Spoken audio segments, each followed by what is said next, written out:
Hello, and welcome to Jason's Education Lounge podcast, brought to you by Think Academy.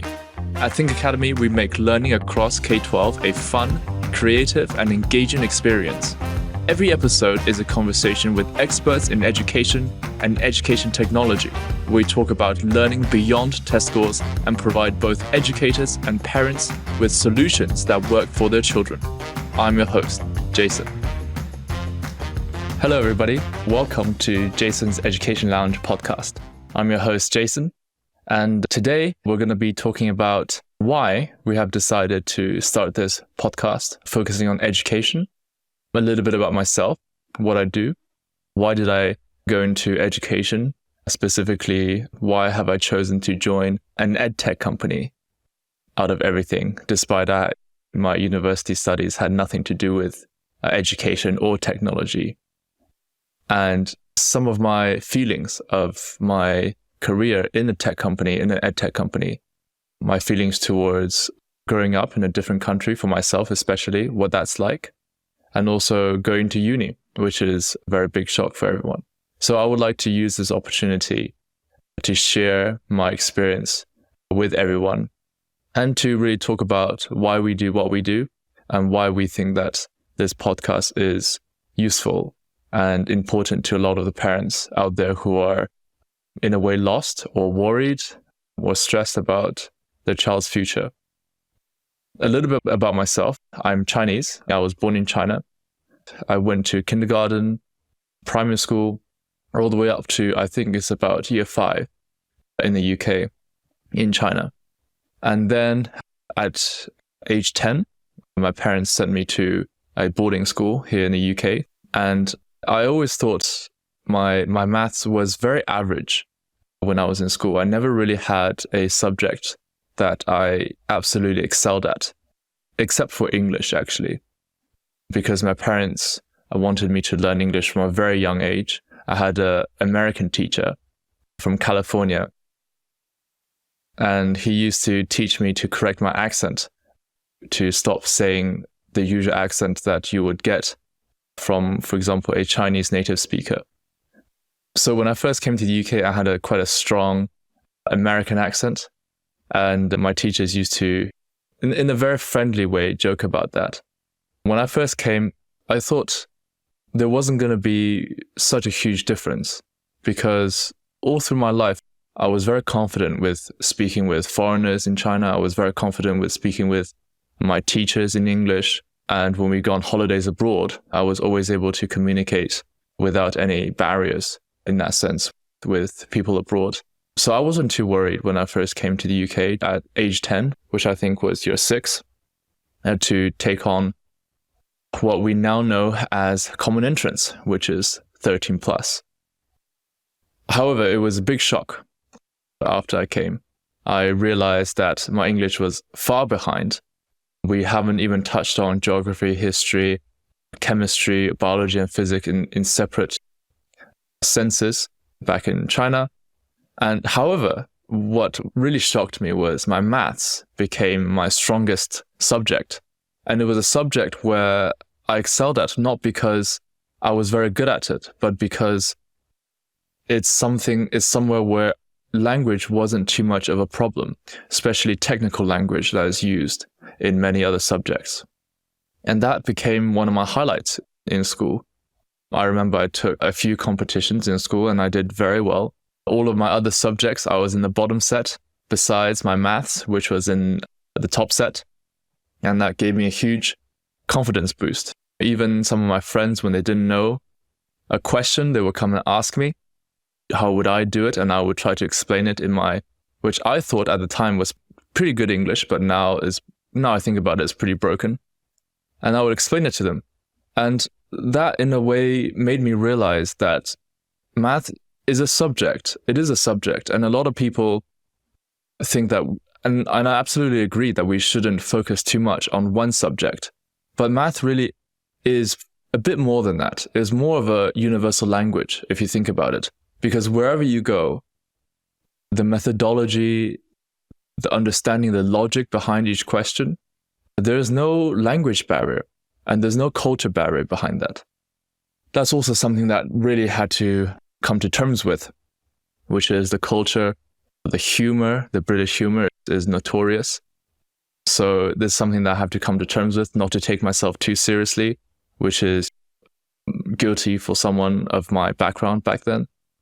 And slowly as I go through my years, my English started to improve. I started to catch up on all the other subjects, and my maths, in the nicest way possible to my old school, that my maths stalled.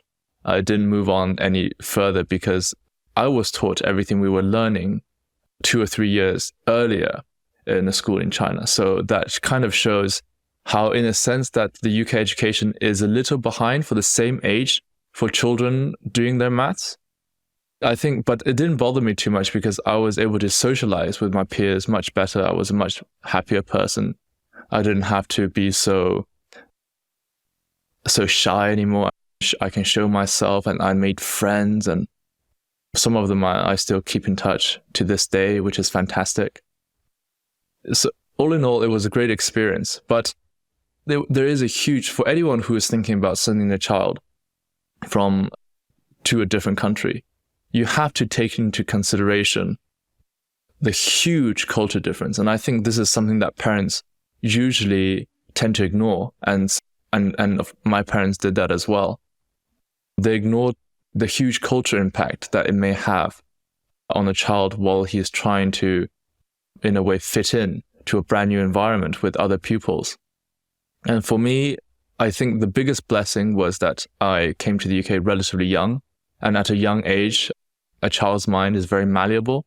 So I was able to fit in better than a lot of students that I met later on in life, which I'll mention.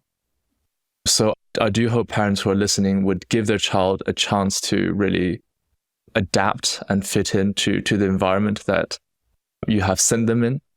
This is something that is very crucial. And yes, of course, culture affects someone's grade. And that's a very blunt statement, but let me explain. If your child is in a very comfortable position, in a very comfortable space, anyone in a comfortable space, i.e. their comfort zone, they would do much better because they're confident, they know what they're doing, etc. But when you take them out, it's like a bit like fish out of water. They're really going to struggle. And the weight of being different to other kids is going to weigh on them as they're trying to perform academically.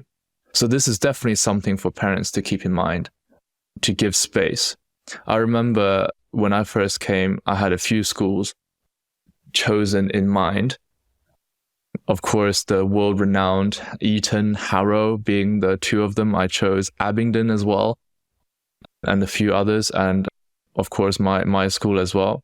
And my parents really wanted me to go to Eton. That really was they were very adamant on going to Eton, because Eton is seen as a symbol or a beacon around the world, is where the most elite or the smartest kids go to. So I went to my Eton interview, I went to my Tunbridge interview, and whilst I was better prepared, I still felt that there was difficulty because it was so soon. It was almost 6 months after I came to the UK. I did my Eton entrance exams and Eton interviews. So that was a real struggle for me. But I was put on the waiting list, and my parents were absolutely relentless, because as long as there's still hope, they will try to push as hard as possible for me to get into that school. Unfortunately for them, unfortunately for me, that didn't pan out so well. I didn't go to Eton, which you can say is a blessing. And also, if you're on their side, of course, is not so much. But I've come to terms with the fact that education is so much more than just about results. Of course, it is results driven. This is the world we're living. We have to be realistic. But to have a child that is well-rounded, independent, strong-minded, and determined is far more than just about having good results. And I think this can be shown very much through the friendships that your child makes, the sports that they do, the hobbies that they get into, the people that they talk to, the places that they go to. These are all very important things at a very relatively younger age, 13, 14. That's when I started to develop my character, who I am, who I want to be. And I started to realize what I want in life slowly. Of course, no one is sure at that age what you want in life, but you're slowly to have a sort of a picture of what you really want. So I think it's quite important to develop a much well-rounded experience at that age rather than just a subject focused. As I went into my secondary school, I forgot to mention that my prep school was a all-boys school. And when I went to my secondary school, I had no experience in talking to girls whatsoever. And that is something that still makes me laugh to this day, because I think in my first term, I was too enthusiastic about it, which I think, if you think about it, is funny for someone at that age and funny for someone who's been in a boys' school for 2 years and just gone into a mixed school for the first time. So I was very excited.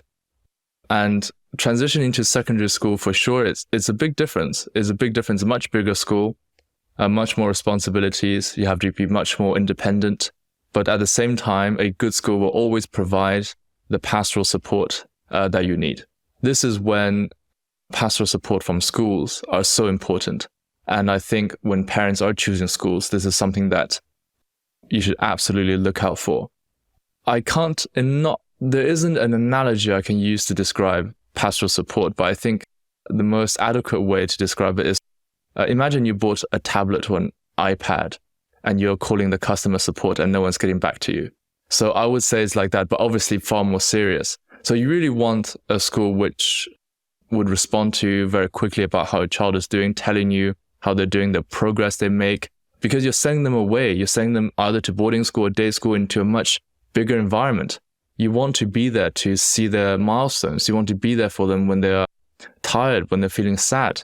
And this is when the school is so important at telling you, communicating with you, and helping your child through puberty, which is another fascinating time. And I started really taking sports quite seriously during my time in my secondary school. I pursued rugby, I did rowing, I tried cricket, really not my thing. And I took a really strong liking to rowing and to rugby.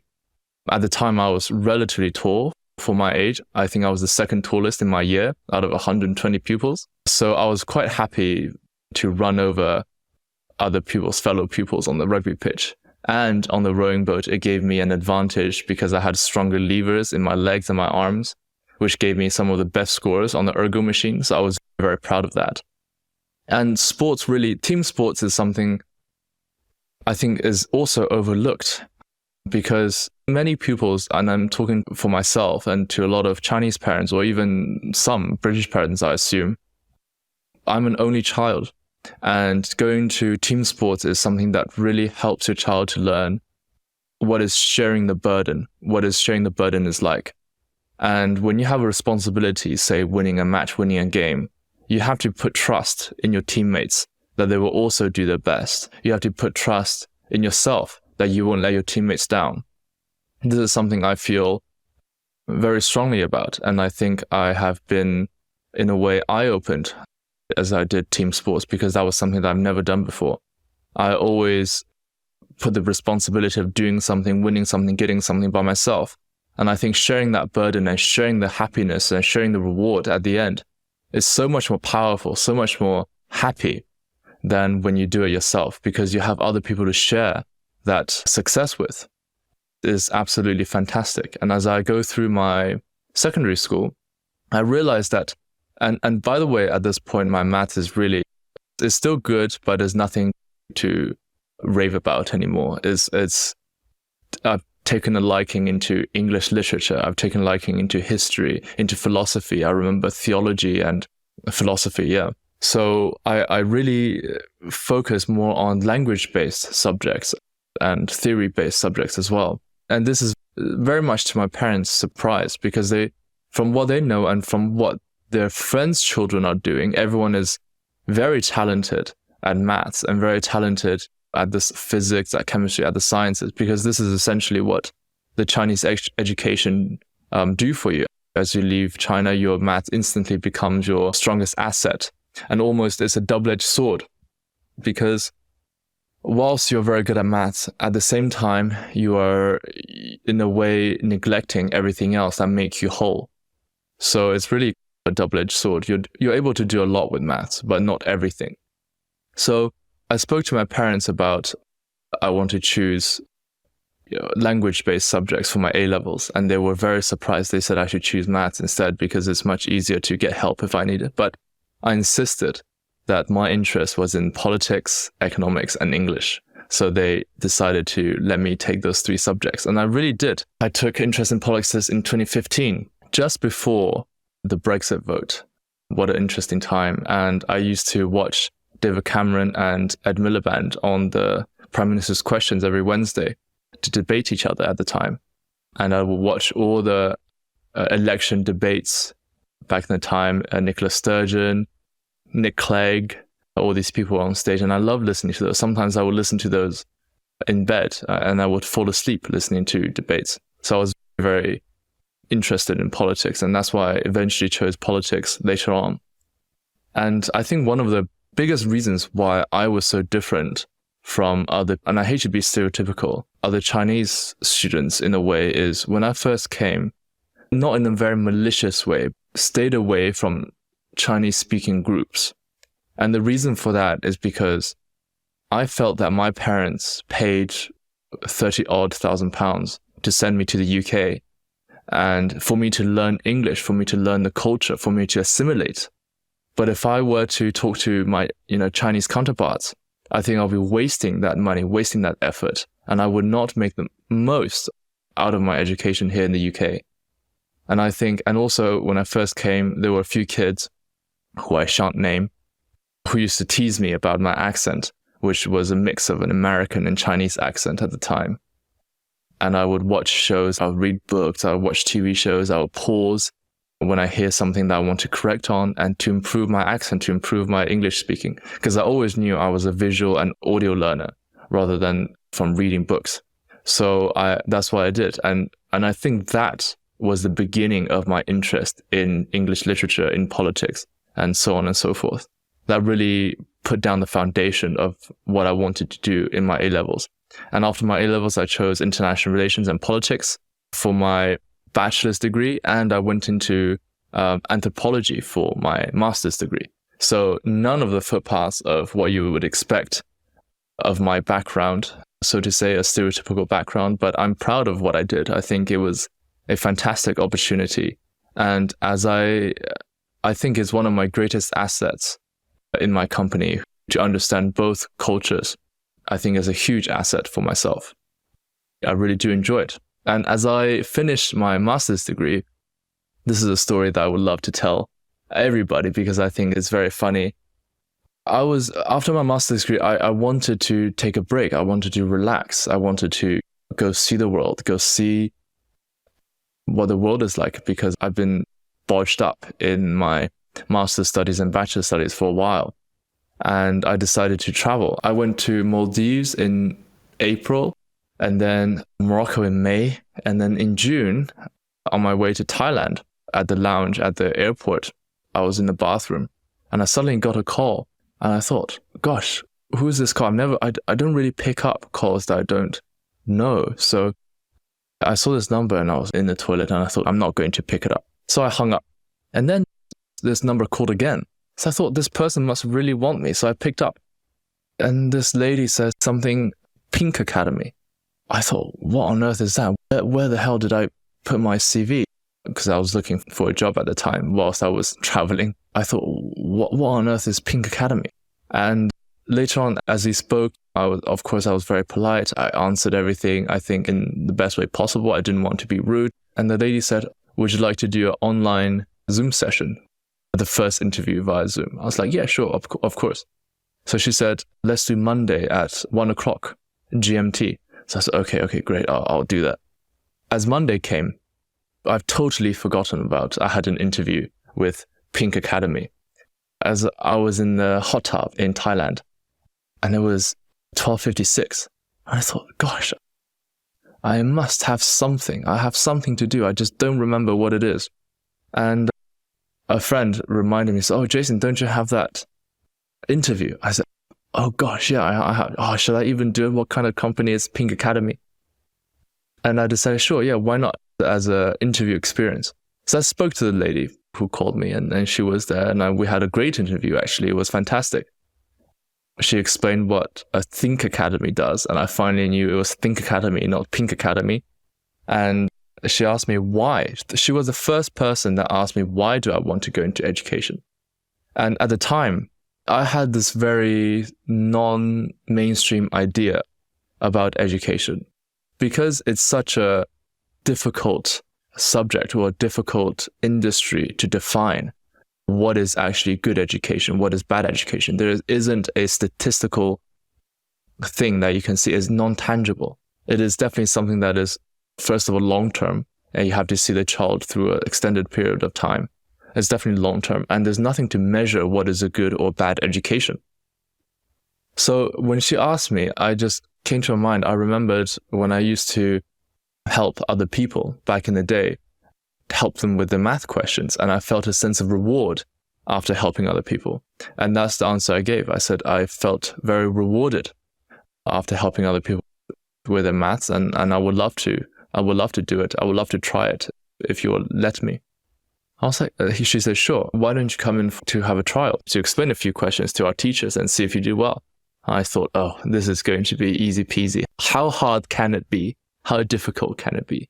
So she said, I'll send you the questions. I said, sure, great. And I have time to prepare. I don't have to do it on the spot. So everything was great. I came back. I was much more tanned than when I had the interview. I came back and I prepared the question, which wasn't too hard. I went into the office, and suddenly, as all the teachers sat down to listen to my interview as a question, almost all of a sudden I froze, because I haven't explained a question in front of a class or explained a question to someone in so long. So that really affected my performance. But luckily at the time, my manager really liked the way that I presented myself. So he said, everything else is trainable, but there's a few attributes that's very difficult to train. And number one is your self-confidence. And number two is projection and the way that you present yourself, the eloquence of the language. So I thought, oh, fantastic. Maybe I'm cut out for this. Maybe I will do great. And we had a 3-hour conversation about the future in education, about education technology. And suddenly I realized this is a whole new world that I never understood. There's a whole new world that I never knew existed before I spoke to my manager at the time. And it was really eye-opening. So after he spoke to me, I said, of course I would join if you'll have me. He said, you'll suit very well. So that's how I got my first job into education, which I've stayed for nearly, I think, 2 years now. And afterwards, as I was supposed to teach GCSE maths. But unfortunately, after the first few days, they realized that my maths wasn't good enough to teach even year 5s in the competition questions. So there were two options, either to fire me straight away or they can try me into something else. And my manager gave me another chance. He put me into marketing. I thought, what the hell? I would just try it. I had no clue what I had to do. I would learn everything on the spot, how to use Canva, how to make a PowerPoint properly, how to promote something, how to use SEO on Google. My university degree was never about marketing. So that was very interesting. And the thing that really, I think, won my manager over about me was because I grew up in the UK, I never had the thought of, okay, I have to stay in the office so long to impress someone. I always thought to myself, I would always finish what I was assigned to do that day, and I'll never leave it to the next day. Doesn't matter what time I get off, doesn't matter what time I go in. That was my philosophy. So at the time, and I hope Think Academy won't blame me for this, but we were paid £10 an hour at the time for, I think, 10 hours a day. And I went in at 9 and left at 11, half 11, 12, a lot of days, almost 3 or 4 times a week I would do that. And I would go in on the weekends to continue to finish projects I didn't do during the week. And that's no reason other than just so that I was able to keep up with the workload, not to impress anyone, not to do anything like that, just to keep up with the workload. And after a few weeks of talking to everyone, they suddenly realized I had a knack for, in a way, teaching, but also talking. And that's when I think my greatest professional achievement came. I was put in charge to manage a TikTok account. And that TikTok account, the purpose of it was to figure out how to create a following with a TikTok's algorithm. With any account, you can do whatever you like, but just how to figure out how to grow a following. I said, great. In that case, I'll teach English since there's a huge basis. It's very broad what you can teach with English. So I'll teach English. And I had training from another colleague. She taught me a lot about what they found out about the TikTok algorithm. And one thing that she really told me really helped was whenever you see a TikTok video, if you put your hands on the right side to cover up the likes, the shares, the saves, and then you look at the video and you determine yourself to see if that video is viral or not, to make your mind aware and sensitive of what a viral video should look like. And after that, I was almost never wrong. I always look at every 10 videos, I probably get 1 or 2 wrong. And most of them, they were very accurate. So I figured out I have a good knack for this. And then I started to film my videos to using the logic and structure and understanding that I gained from watching so many TikTok videos to start my own videos. And that was a great help. And within a week, we were at 160,000 followers within 1 week. And that's completely organic. And then within 4 or 5 weeks, we're at 400,000 followers. So that was really quite a feat. And I'm still very proud of myself for that. I started my first video in August 11th. I still remember very clearly. I posted my first video on August 11th, 2022. And by December 2022, I reached 1.5 million followers. It was one of the greatest achievements in my professional career.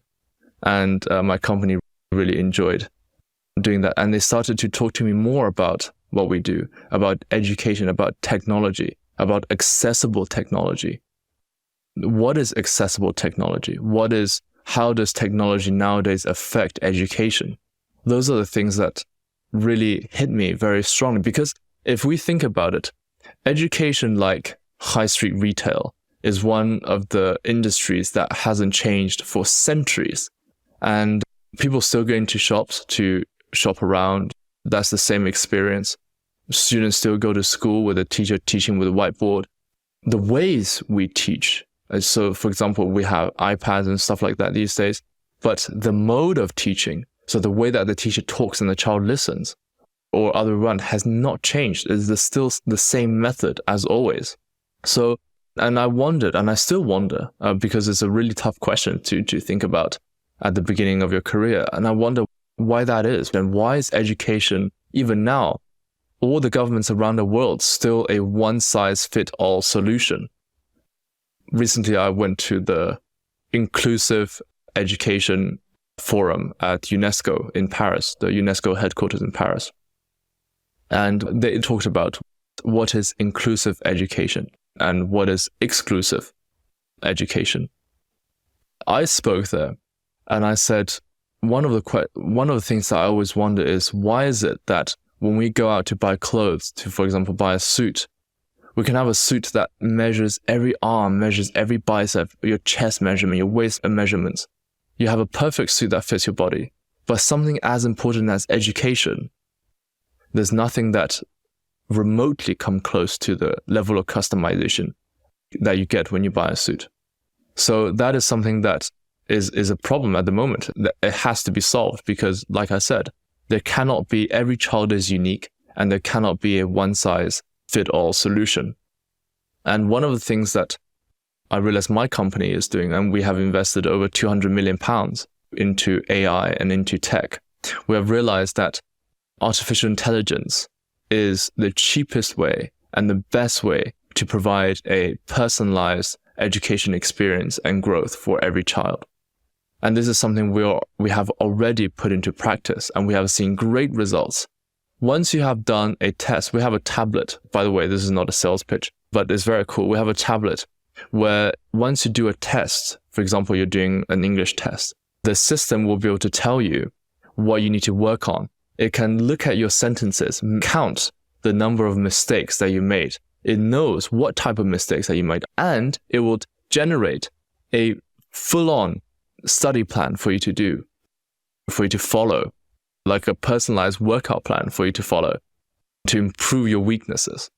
And I think this is pretty cool. If we can all do that for every child in all the subjects, it would be a totally different result coming out of it. And our pupils are absolutely loving it. They really do. And it takes a lot of pressure off teachers as well. You can take a picture with a tablet with your homework, and the tablet will mark it automatically, even if it's written. It'll find out where you put a marker, which letters, which sentences you've written wrong, and it will mark it for you. And the teacher simply ticks approve, and the process is done. So teachers don't actually have to go through everything, which saves a lot of time and effort for them as well. So that really is something that is what technology can do, what AI can do these days is absolutely incredible. And to continue a little bit, because I think my life story really explains where we are now and what we are trying to do. As I continued, I was promoted to be the head of public relations for a branch in the UK, and which I had to talk to a lot of different schools, a lot of different groups, a lot of different education groups, parents, students, etc., etc. And again, there's no other ways to describe this other than eye-opening, because previously we've done this from the side of an educator. I've looked at the perspective from the eyes of an educator. But now, once I went into public relations, I looked through the eyes of a parent, of a child, of a school, of a headmaster. And that is a totally different perspective. What parents want for their child, what schools want for their children, and the differences between private sector and the state sector in the UK specifically, how different they are and the gap in between. And you do have a lot of fantastic teachers in the state sector that really tries really hard, but because of restraints, that they're unable to provide the best possible resources as they can. And I think that's where, if we come in as a sort of, not as a replacement, I never would think of it as a replacement, but as a sort of a help to help them run the way that they like to run more efficiently, to save time for the teachers as well. That would be great. And from the parents' perspective, you usually get two types of parents. One type of parent is someone who is very focused on what they think that the child should do and what they think that the child is good at. The second type of parent is much more relaxed. Leave everything up for the child to decide. If the child wants, I want to go learn play football, go play football. I want to do math, go do maths. There isn't really too much pressure. And I'm not going to say which results are best, because there are always anomalies when you look at these, and these are long-term outcomes. I think you and I both would know which one's happier in the end. And I think with a AI-powered tool, parents can much easier find out what their child is good at, what they need to work on, and if their child is really interested in that subject or they're just simply pretending. So this is, again, something that I had my eyes opened in a major way. And this podcast really is about eye-opening things. I think, again, I'm using that word a lot, because the people that we are trying to, or we're going to invite onto this podcast, are some of the most brilliant minds in education, educators, teachers, mathematicians, in a way, influencers in the field of study. And definitely they will offer a fresh new perspective even I myself hasn't seen. And I hope it would be a great help to a lot of parents to go through a period where I can only imagine, because I don't have a child yet, as a very confusing period for someone who's going through this the first time. So I hope this podcast is, in a way, a beacon where you can look to for help, look to for answers as well. So this is exactly what we're trying to do. And I really hope that from what I've shared with everyone on this episode, this first episode, just talking about myself, that you can understand that my passion behind education, my love for this, and from my own experience as well, to share with all of you, to help you all. We'll hope everyone tune into our episodes, because every time we really try to invite the best of the best. So to provide, again, eye-opening things. Thank you everyone for listening. I hope this has been useful to everyone to get to know me a little bit better. why we're doing this, how we're doing this, etc., etc. And I hope to see you guys soon in our future episodes. Bye. That wraps up this episode of Jason's Education Lounge podcast. A shout out to our parent company, Think Academy, a company that provides world-class online and in-person education programs for K-12 students. We're proud to be different, result-driven, and focused on the specific learning needs of your child. Check out our website at www.thinkacademy.uk. And a big shout out to Fame for making this podcast possible. Thank you for listening, folks. Stick around for more insights in our next episode. Catch you later.